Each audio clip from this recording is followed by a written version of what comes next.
Welcome to 30 Days of New Life.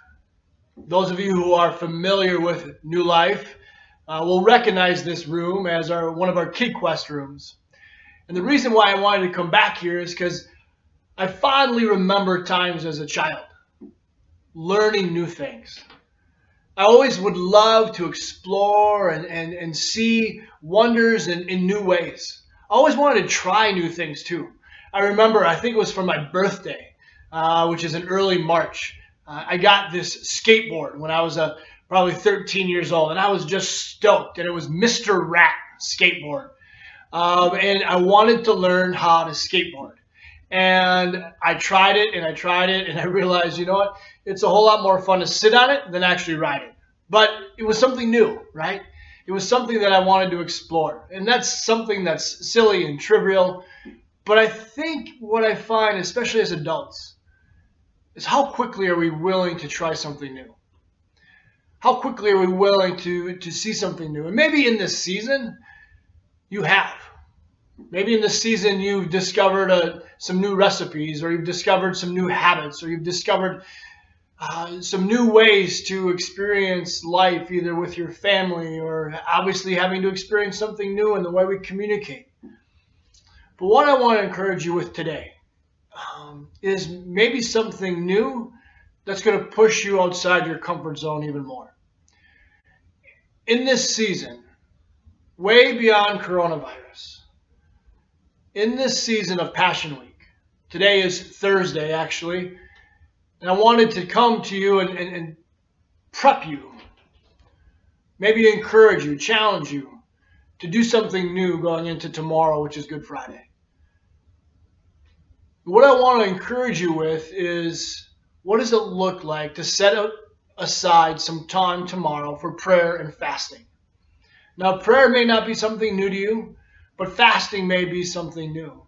And fasting, simply put, is taking something and putting it aside so that you can focus your prayers and your attention, your heart upon God. In many cases, especially within the Old Testament and the New Testament, we see fasting around food. And so they wouldn't eat for a meal, or they wouldn't eat all day. Or even as we see within Christ, he would not eat for 40 days. All I'm asking for you is, what does it look like, instead of having a meal, to pray instead? Maybe it's not eating. Maybe it's not the food aspect. What does it look like to set aside social media, the news? What does it look like to be able to say, you know what, instead of spending X number of minutes or hours or going to my phone or going to the TV, I'm going to take that time and replace it with a time of prayer, a time of seeking God. We see over and over and over again within the Old Testament, within Jesus' life, within the early church, where the people would pause, pray, fast, seek God's heart. And I really appreciate what it says here in Ezra 8:23. So we fasted and prayed about these concerns, and God listened. You know, folks, as we go into Good Friday and then the celebration of Easter, it all started actually Thursday night with the Passover meal that Jesus had with the disciples. And so maybe tonight you can begin to set your heart and your mind on, how does God want to prepare you? How can we seek God maybe differently in this season?